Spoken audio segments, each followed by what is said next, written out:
Hi guys, welcome to the Channel of Love Book Club. We're on chapter 16. Through the trap door. A lot went on in the Forbidden Forest during their detention. There was a Hermione and Harry and Malfoy and Neville. They had detention and Harry's come across the unicorn and has seen this hooded figure drinking the blood. And then we have Ferenz who's come in, the centaur, and he's kind of given Harry some answers. So we're through the trapdoor. That's the recap. A lot went on in the last chapter. Okay. In years to come, Harry would never quite remember how he had managed to get through his exams when he half expected Voldemort to come bursting through the door at any moment. Yet the days crept by, and there could be no doubt that Fluffy was still alive and well behind the locked door. It was swelteringly hot, especially in the large classroom where they did their written papers. They had been given special new quills for the exams, which had been bewitched with an anti-cheating spell. They had practical exams as well. Professor Flitwick called them one by one into his class to see if they could make a pineapple tap dance across a desk. Professor McGonagall watched them turn a mouse into a snuff box. Points were given for how pretty the snuff box was, but taken away if it had whiskers. Snape made them all nervous, breathing down their necks while they tried to remember how to make a forgetfulness potion. Harry did the best he could, trying to ignore the stabbing pains in his forehead which had been bothering him ever since his trip into the forest. Neville thought Harry had a bad case of exam nerves, but Harry couldn't sleep. But the truth was that Harry kept being woken by his old nightmare, except that now worse than ever because there was a hooded figure dripping blood in it. Maybe it was because they hadn't seen what Harry had seen in the forest, or because they didn't have scars burning on their foreheads. But Ron and Hermione didn't seem as worried about the stone as Harry. The idea of Voldemort certainly scared them, but he didn't keep visiting them in dreams, and they were so busy with their revision they didn't have much time to fret about what Snape or anyone else might be up to. Their very last exam was History of Magic. 1 hour of answering questions about batty old wizards who invented self-stirring cauldrons, and they'd be free for a whole wonderful week until their exam results came out. When the ghost of Professor Binns told them to put down their quills and roll up their parchment, Harry couldn't help cheering with the rest. "That was far easier than I thought it would be," said Hermione as they joined the crowds flocking out into the sunny grounds. "I needn't have learnt about 1637 Werewolf Code of Conduct or the uprising of Elfric the Eager."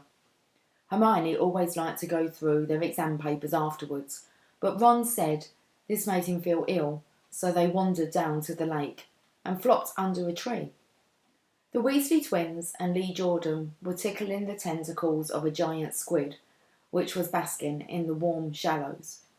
"No more revision," Ron sighed happily, stretching out on the grass. "You could look more cheerful, Harry. We've got a week before we find out how badly we've done. There's no need to worry yet." Harry was rubbing his forehead.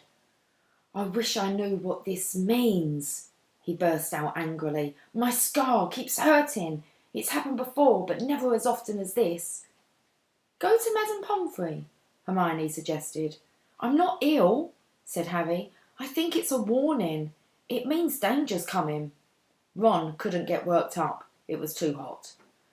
"Harry, relax. Hermione's right. The stone's safe as long as Dumbledore's around. Anyway, we've never had any proof Snape found out how to get past Fluffy. He nearly had his leg ripped off once. He's not going to try it again in a hurry. And Neville will play Quidditch for England before Hagrid lets Dumbledore down." Harry nodded, but he couldn't shake off a lurking feeling that there was something he'd forgotten to do, something important. When he tried to explain this, Hermione said, "That's just the exams. I woke up last night and was halfway through my transfiguration notes before I remembered we'd done that one." Harry was quite sure the unsettled feeling didn't have anything to do with work, though. He watched an owl flutter towards the school, across the bright blue sky, a note clamped in its mouth. Hagrid was the only one who ever sent him letters. Hagrid would never betray Dumbledore. Hagrid would never tell anyone how to get past Fluffy. Never. But Harry suddenly jumped to his feet. "Where are you going?" said Ron sleepily. "I just thought of something," said Harry. He'd gone white. "We've got to go and see Hagrid now." "Why?" panted Hermione, hurrying to keep up.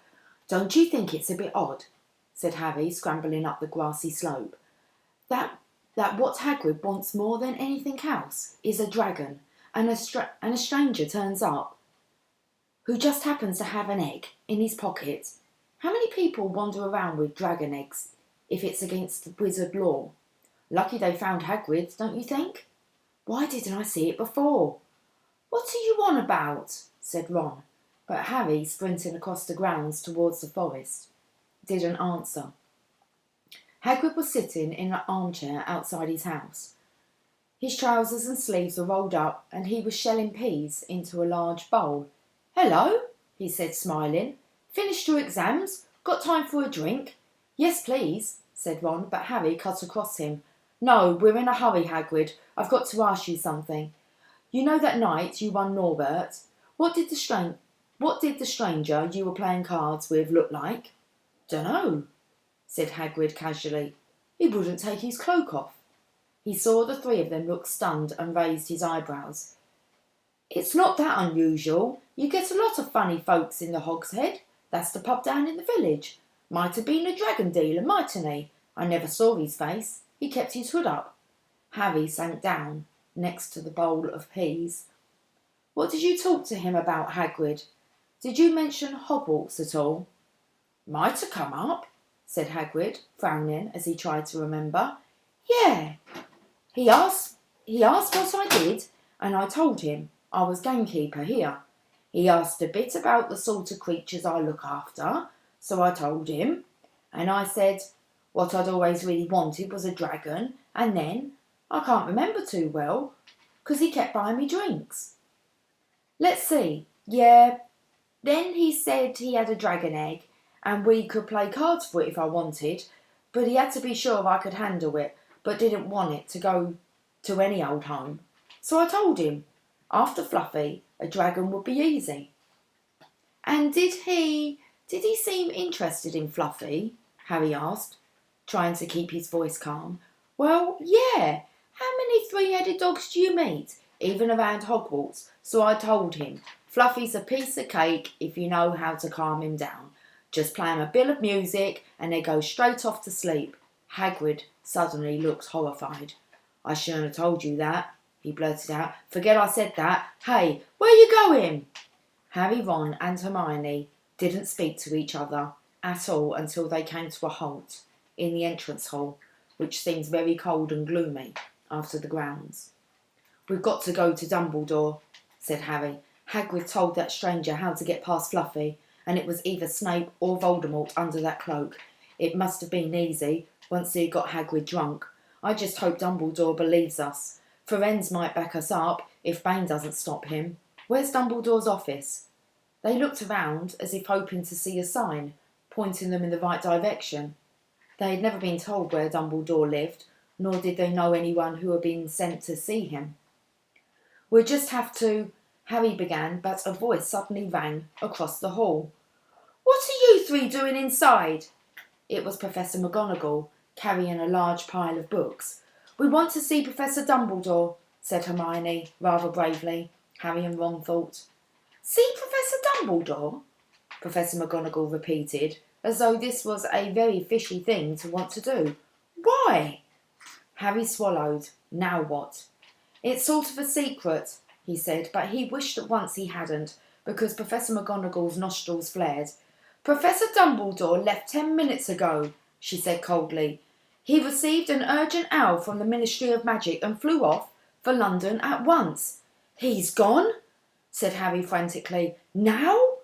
"Professor Dumbledore is a very great wizard, Potter. He has many demands on his time, but this is important. Something you have to say is more important than the Ministry of Magic, Potter." "Look," said Harry, throwing caution to the winds. "Professor, it's about the Philosopher's Stone." Whatever Professor McGonagall had expected, it wasn't that. The books she was carrying tumbled out of her arms, but she didn't pick them up. "How do you know?" she spluttered. "Professor, I know that someone's trying to take and steal the stone. I've got to talk to Professor Dumbledore." She eyed him with a mixture of shock and suspicion. "Professor Dumbledore will be back tomorrow," she said finally. "I don't know how you found out about the stone, but rest assured no one can possibly steal it. It's too well protected." "But Professor Potter, I know what I'm talking about," she said shortly. She bent down and gathered up the fallen books. "I suggest you all go back outside and enjoy the sunshine." But they didn't. "It's tonight," said Harry, once he was sure Professor McGonagall was out of earshot. "Snape's going through the trapdoor tonight. He found out everything he needs, and now he's got Dumbledore out of the way. He sent that note. I bet the Ministry of Magic will get a real shock when Dumbledore turns up." "But what can we—" Hermione gasped. Harry and Ron reeled around. Snape was standing there. "Good afternoon," he said smoothly. They stared at him. "You shouldn't be inside on a day like this," he said, with an odd, twisted smile. "We were—" Harry began, without any idea what he was going to say. "You want to be more careful," said Snape. "Hanging around like this, people will think that you're up to something, and Gryffindor really can't afford to lose any more points, can they?" Harry flushed. He turned to go back outside, but Snape called them back. "Be warned, Potter. Any more nighttime wanderings and I will personally make sure you are expelled. Good day to you." He strode off in the direction of the staff room. Out on the stone steps, Harry turned to the others. "Right, here's what we've got to do," he whispered urgently. "One of us has got to keep an eye on Snape. Wait outside the staff room and follow him if he leaves it. Hermione, you'll better do that." "Why me? It's obvious," said Ron. "You can pretend to be waiting for Professor Flitwick, you know." He put on a high voice. "Oh, Professor Flitwick, I'm so worried. I think I got a question 14B wrong." "Oh, shut up," said Hermione. But she agreed to go and watch out for Snape. "And we'd better stay outside the third floor corridor," Harry told Ron. "Come on." But that part of the plan didn't work. No sooner had they reached the door separating Fluffy from the rest of the school than Professor McGonagall turned up again, and this time she lost her temper. "I suppose you think you're harder to get past than a pack of enchantments," she stormed. "Enough of this nonsense. If I hear you've come anywhere near here again, I'll take another 50 points from Gryffindor. Yes, Weasley, from my own house." Harry and Ron went back to the common room. Harry had just said, "At least Hermione's on Snape's towel," when the portrait of the fat lady swung open and Hermione came in. "I'm sorry, Harry," she wailed. "Snape come out and asked me what I was doing, so I said I was waiting for Flitwick, and Snape went to get him, and I've only just got away. I don't know where Snape went." "Well, that's that then, isn't it?" Harry said. The other two stared at him. He was pale, and his eyes were glittering. "I'm going out of here tonight, and I'm going to try and get to the stone first." "You're mad," said Ron. "You can't," said Hermione. "After what McGonagall and Snape have said, you'll be expelled." "So what?" Harry shouted. "Don't you understand? If Snape gets hold of the stone, Voldemort's coming back. Haven't you heard what it's like when he was trying to take over? There won't be any Hogwarts to get expelled from. He'll flatten it or turn it into a school for the dark arts. Losing points doesn't matter anymore, can't you see? Do you think he'll leave you and your families alone if Gryffindor win the House Cup? If I get caught before I can get to the stone, well, I'll have to go back to the Dursleys and wait for Voldemort to find me there. It's only dying a bit later than I would have done. Because I'm never going over to the dark side. I'm going through the trapdoor tonight, and nothing you two say is going to stop me. Voldemort killed my parents, remember?" He glared at them. "You're right, Harry," said Hermione in a small voice. "I used the invisibility cloak," said Harry. "It's just lucky I got it back." "But will it cover all three of us?" said Ron. "All? All three of us? Oh, come off it. You don't think we'll let you go alone?" "Of course not," said Hermione briskly. "How do you think you'll get to the stone without us? I'd better go and look through my books. There might be something useful." "But if we get caught, you two will get expelled too." "Not if I can help it," said Hermione grimly. "Flitwick told me in secret that I got 112% on his exam. They're not throwing me out after that." After dinner, the three of them sat nervously apart in the common room. Nobody bothered them. None of the Gryffindors had anything to say to Harry anymore, after all. This was the first night he hadn't been upset by it. Hermione was skimming through all her notes, hoping to come across one of the enchantments they were about to try and break. Harry and Ron didn't talk much. Both of them were thinking about what they were about to do. Slowly the room emptied as people drifted off to bed. "Better get the cloak," Ron muttered as Lee Jordan finally left, stretching and yawning. Harry ran upstairs to their dark dormitory. He pulled out the cloak, and then his eyes fell on the flute Hagrid had given him for Christmas. He pocketed it to use on Fluffy. He didn't feel much like singing. He ran back down to the common room. "We'd better put the cloak on here and make sure it covers all three of us. If Filch spots one of our feet wandering along on its own—" "What are you doing?"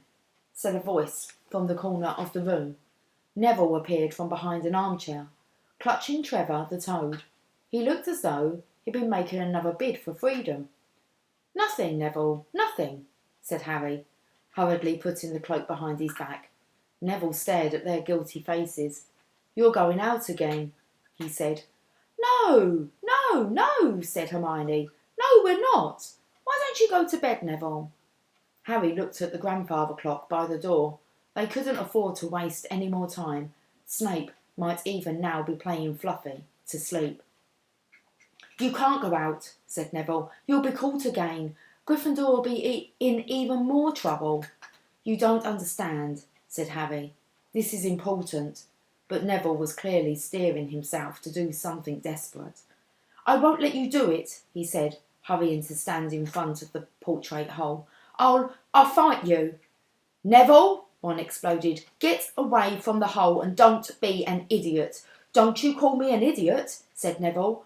"I don't think you should be breaking any more rules. And you were the one who told me to stand up to people." "Yes, but not to us," said Ron, in aspiration. "Neville, you don't know what you're doing." He took a step forward, and Neville dropped Trevor the Toad, who leapt out of sight. "Go on then, try and hit me," said Neville, raising his fists. "I'm ready." Harry turned to Hermione. "Do something," he said desperately. Hermione stepped forward. "Neville," she said, "I'm really, really sorry about this." She raised her wand. "Petrificus Totolus," she cried, pointing at Neville. Neville's arms snapped to his sides, his legs sprang together, his whole body rigid. He swayed where he stood and then fell flat on his face, stiff as a board. Hermione ran to turn him over. Neville's jaws were jammed together so he couldn't speak. Only his eyes were moving, looking at them in horror. "What have you done to him?" Harry whispered. "It's the full body bind," said Hermione miserably. "Oh, Neville, I'm so sorry." "We had to, Neville." "No time to explain," said Harry.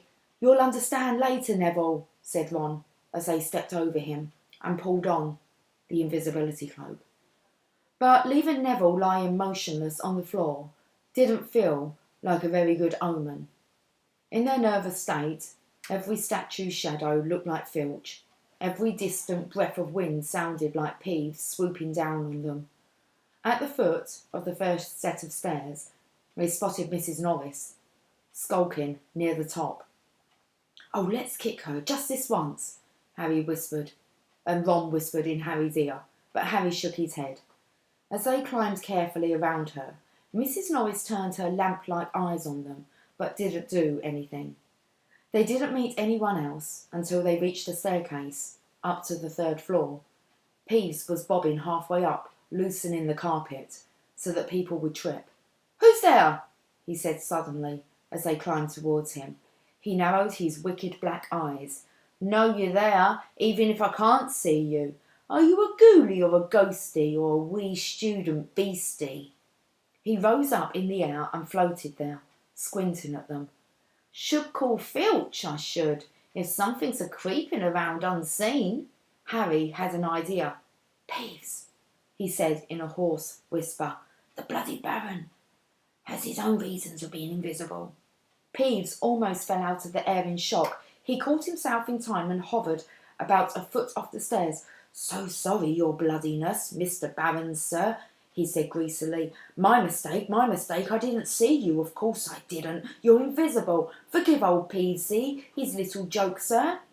"I have business here, Peeves," croaked Harry. "Stay away from this place tonight." "I will, sir, I most certainly will," said Peeves, rising up in the air again. "Hope your business goes well, Baron. I'll not bother you." And he scooted off. "Brilliant, Harry," whispered Ron. A few seconds later, they were there, outside the 3rd floor corridor, and the door was already ajar. "Well, there you are," Harry said quietly. "Snape's already got past Fluffy." Seeing the open door somehow seemed to impress upon all 3 of them what was facing them. Underneath the cloak, Harry turned to the other 2. "If you want to go back, I won't blame you," he said. "You can take the cloak. I won't need it now." "Don't be stupid," said Ron. "We're coming," said Hermione. Harry pushed the door open. As the door creaked, low, rumbling growls met their ears. All 3 of the dog's noses sniffed madly in their direction, even though it couldn't see them. "What's that at its feet?" Hermione whispered. "Looks like a harp," said Ron. "Snape must have left it there." "It must wake up the moment you stop playing," said Harry. "Well, here goes." He put Hagrid's flute to his lips and blew. It wasn't really a tune, but from the first note the beast's eyes began to droop. Harry hardly drew breath.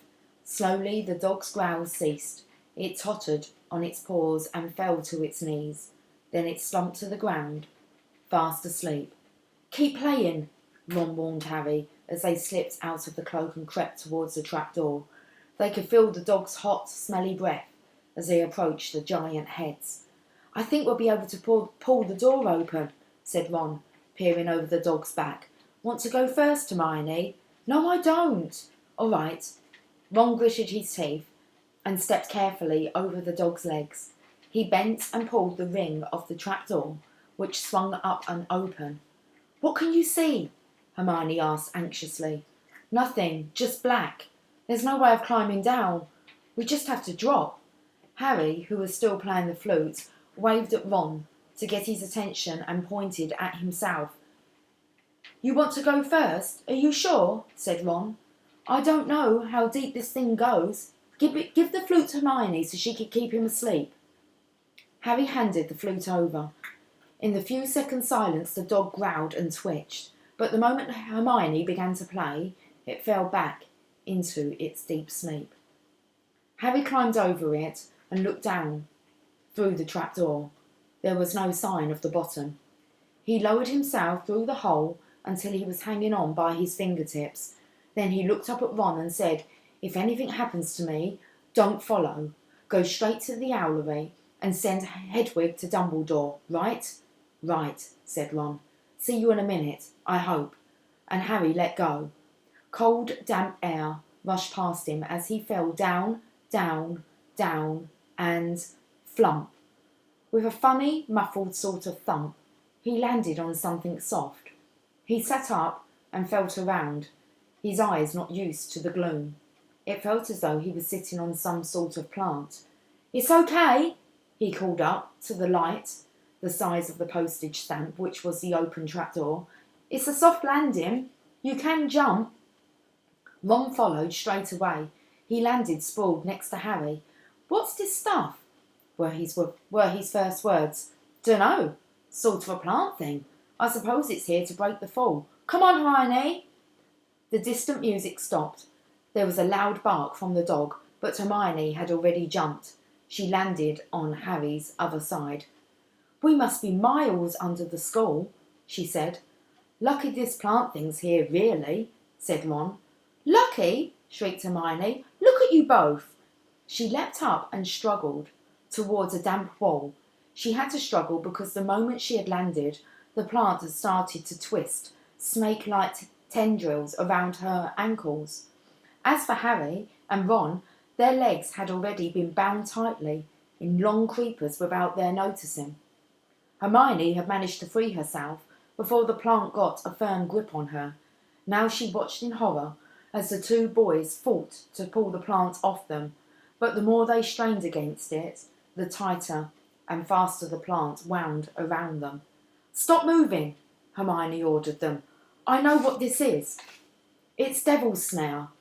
"Oh, I'm so glad we know what it's called. That's a great help," snarled Ron, leaning back, trying to stop the plant curling around his neck. "Shut up. I'm trying to remember how to kill it," said Hermione. "Well, hurry up. I can't breathe," Harry gasped, wrestling with it as it curled around his chest. "Devil's snare, devil's snare. What did Professor Sprout say?" "It likes the dark and the damp, so light a fire," Harry choked. "Yes, of course, but there's no wood," Hermione cried, wringing her hands. "Have you gone mad?" Ron bellowed. "Are you a witch or not?" "Oh, right," said Hermione, and she whipped out her wand, waved it, muttered something and set a jet of the same bluebell flames she had used on Snape at the plant. In a matter of seconds, the two boys felt it loosening its grip as it cringed away from the light and warmth. Wriggling and flailing, it unravelled itself from their bodies and they were able to pull free. "Lucky you pay attention in herbology, Hermione," said Harry as he joined her by the wall, wiping sweat off his face. "Yeah," said Ron, "and how lucky Harry doesn't lose his head in a crisis. There's no wood, honestly." "This way," said Harry, pointing down a stone passageway, which was the only way on. All they could hear, apart from the footsteps, was a gentle dripping of water trickling down the walls. The passageway sloped downwards and Harry was reminded of Gringotts. With an unpleasant jolt of the heart, he remembered the dragons said to be guarding vaults in the Wizard's Bank. If they met a dragon, a fully grown dragon, Norbert had been enough. "Can you hear something?" Ron whispered. Harry listened. A soft rustling and clinking seemed to be coming from up ahead. "Do you think it's a ghost?" "I don't know. Sounds like wings to me." "There's light ahead. I can see something moving." They reached the end of the passageway and saw before them a brilliantly lit chamber, its ceiling arching high above them. It was full of small, jewelled, bright birds, fluttering and tumbling all around the room. On the opposite side of the chamber was a heavy wooden door. "Do you think they'll attack us if we cross the room?" said Ron. "Probably," said Harry. "They don't look very vicious, but I suppose if they all swoop down at once, well, there's nothing for it. I'll run." He took a deep breath, covered his face with his arms and sprinted across the room. He expected to feel sharp beaks and claws tearing at him any second, but nothing happened. He reached the door untouched. He pulled the handle, but it was locked. The other two followed him. They tugged and heaved at the door, but it wouldn't budge, not even when Hermione tried her Alohomora charm. "Now what?" said Ron. "These birds. They can't be here just for decoration," said Hermione. They watched the birds soaring overhead, glittering. "Glittering? They're not birds," Harry said suddenly. "They're keys, winged keys. Look carefully. So that must mean—" He looked around the chamber while the other two squinted up at the flock of keys. "Yes, look, broomsticks. We've got to catch the key to the door." But there are hundreds of them. Ron examined the lock on the door. We're looking for a big, old-fashioned one, probably silver, like the handle. They seized a broomstick each and kicked off into the air, soaring into the midst of the cloud of keys. They grabbed and snatched, but the bewitched keys darted and dived so quickly it was almost impossible to catch one. Not for nothing, though, was Harry the youngest seeker in a century. He had a knack for spotting things other people didn't. After a minute's weaving about through the whirl of rainbow feathers, he noticed a large silver key that had a bent wing, as if it had already been caught and stuffed roughly into the keyhole. "That one," he called to the others. "That big one. There. No, there, with bright blue wings. The feathers are all crumpled on one side." Harry went speeding in the direction that Harry was pointing, crashed into the ceiling, and nearly fell off of his broom. "We've got to get close in on it," Harry called, not taking his eyes off the key with the damaged wing. "Ron, you come at it from above. Hermione, stay below and stop it going down, and I'll try and catch it. Right. Now!" Ron dived, Hermione rocketed upwards, the key dodged them both, and Harry streaked after it. It sped towards the wall.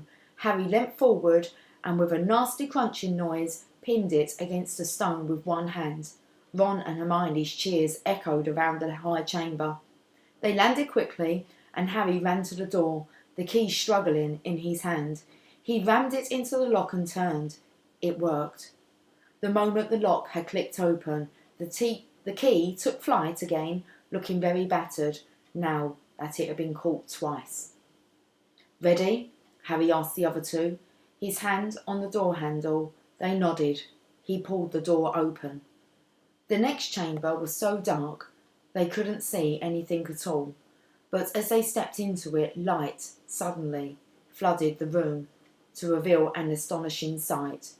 They were standing on the edge of a huge chessboard, behind the black chessmen, which were all taller than they were and carved from what they looked like black stone. Facing them, way across the chamber, were the white pieces. Harry, Ron, and Hermione shivered slightly. The towering white chessmen had no faces. "Now what do we do?" Harry whispered. "It's obvious, isn't it?" said Ron. "We've got to play our way across the room." Behind the white pieces, they could see another door. "How?" said Hermione nervously. "I think," said Ron, "we're going to have to be chessmen." He walked up to the Black Knight and put his hand out to touch the knight's horse. At once the stone sprang to life. The horse pawed the ground, and the knight turned his helmeted head to look down at Ron. "Do we have to join you to get across?" The Black Knight nodded. Ron turned to the other two. "This wants thinking about," he said. "I suppose we've got to take the place of the 3 of the black pieces." Harry and Hermione stayed quiet, watching Ron think. Finally, he said, "Now, don't be offended or anything, but neither of you are that good at chess." "We're not offended," said Harry quickly. "Just tell us what to do." "Well, Harry, you take the place of that bishop, and Hermione, you go next to him instead of that castle." "What about you?" "I'm going to be the knight," said Ron. The chessmen seemed to have been listening, because at these words a knight, a bishop, and a castle turned their backs on the white pieces and walked off the board, leaving 3 empty squares, which Harry, Ron, and Hermione took. "White always plays first in chess," said Ron, peering across the board. "Yes, look." A white pawn had moved forward 2 squares. Ron started to direct the black pieces. They moved silently wherever he sent them. Harry's knees were trembling. What if they lost? "Harry, move diagonally 4 squares to the right." Their first real shock came when their other knight was taken. The white queen smashed him to the floor and dragged him off the board, where he lay quite still, face down. "Had to let that happen," said Ron, looking shaken. "Leaves you free to take that bishop, Hermione. Go on." Every time one of their men was lost, The white pieces showed no mercy. Soon there was a huddle of limp black players slumped along the wall. Twice Ron only just noticed in time that Harry and Hermione were in danger. He himself darted around the board, taking almost as many white pieces as they had lost black ones. "We're nearly there," he muttered suddenly. Let me think. The White Queen turned her blank face towards him. "Yes," said Ron softly. "It's the only way. I've got to be taken." "No!" Harry and Ron shouted. "That's chess," snapped Ron. "You've got to make some sacrifices. I'll take one step forward and she'll take me. That leaves you free to checkmate the king, Harry. But do you want to stop Snape or not?" "Ron! Look, if you don't hurry up, he'll already have the stone." There was nothing else for it. "Ready?" Ron called, his face pale but determined. "Here I go. Now, don't hang around once you've won." He stepped forward, and the White Queen pounced. She struck Ron hard around the head with her stone arm, and he crashed to the floor. Hermione screamed but stayed on her square. The White Queen dragged Ron to one side. He looked as if he'd been knocked out. Shaking, Harry moved 3 spaces to the left. The White King took off his crown and threw it at Harry's feet. They had won. The chessmen parted and bowed, leaving the door ahead clear. With one last desperate look back at Ron, Harry and Hermione charged through the door and up the next passageway. "What if he'll be all right?" said Harry, trying to convince himself. "What do you reckon's next?" "We've had sprouts." That was the devil's snares. Flitwick must have put charms on the keys. McGonagall transfigured the chessmen to make them alive. That leaves Quirrell's spell and Snape's. They had reached another door. "All right," Harry whispered. "Go on." Harry pushed it open. A disgusting smell filled their nostrils, making both of them pull their robes up over their noses. Eyes watering, they saw, flat on the floor in front of them, a troll, even larger than the one they had tackled, out cold with a bloody lump on its head. "I'm glad we didn't have to fight that one," Harry whispered as they stepped carefully over one of its massive legs. "Come on, I can't breathe." He pulled open the next door, both of them hardly daring to look at what came next. But there was nothing very frightening in here, just a table with 7 differently shaped bottles standing on it in a line. "Snape's," said Harry. "What do we have to do?" They stepped over the threshold, and immediately a fire sprang up behind them in the doorway. It wasn't ordinary fire either. It was purple. At the same instant, black flames shot up in the doorway, leading onwards. They were trapped. "Look!" Hermione seized a roll of paper lying next to the bottles. Harry looked over her shoulder to read it. "Danger lies before you, while safety lies behind. 2 of us will help you, whichever you would find. 1 among us 7 will let you move ahead. Another will transport the drinker back instead. 2 among our number hold only nettle wine. 3 of us are killers, waiting hidden in a line. Choose unless you wish to stay here forevermore. To help you in your choice, we give you these clues 4. Firstly, however slyly the poison tries to hide, you will always find some on nettle wine's left side. Second, different are those who stand at either end, but if you would move onwards, neither is your friend. Third, as you see clearly all the different size, neither dwarf nor giant holds death in their insides. Fourth, the second left and the second on the right are twins once you taste them, though different at first sight." Hermione let out a great sigh, and Harry, amazed, saw that she was smiling. The very last thing he felt like doing. "Brilliant," said Hermione. "This isn't magic, it's logic, a puzzle. A lot of the greatest wizards haven't got an ounce of logic. They'll be stuck in here forever." "But so will we, won't we?" "Of course not," said Hermione. "Everything we need is here on this paper. 7 bottles, 3 are poison, 2 are wine, 1 will get us safely through the black fire, and 1 will get us back through the purple. But how do we know which to drink? Give me a minute." Hermione read the paper several times. Then she walked up and down the line of bottles, muttering to herself and pointing at them. At last she clapped her hands. "Got it," she said. "The smallest bottle will get us through the black fire towards the stone." Harry looked at the tiny bottle. "There's only enough there for one of us," he said. "That's hardly 1 swallow." They looked at each other. "Which one will get you back through the purple flames?" Hermione pointed at the rounded bottle at the right end of the line. "You drink that," said Harry. "No, listen. Get back and get Ron. Grab brooms from the flying room key. Then they'll get you out of the trapdoor and past Fluffy. Go straight to the owlery and send Hedwig to Dumbledore. We need him. I might be able to hold Snape off for a while, but I'm no match for him really." "But Harry, what if you know who's with him?" "Well, I was lucky once, wasn't I?" said Harry, pointing at his scar. "I might get lucky again." Hermione's lip trembled, and she suddenly dashed at Harry and threw her arms around him. "Hermione!"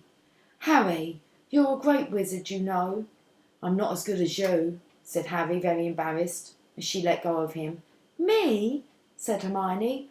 "Books and cleverness? There are more important things, friendship and bravery and, oh, Harry, be careful."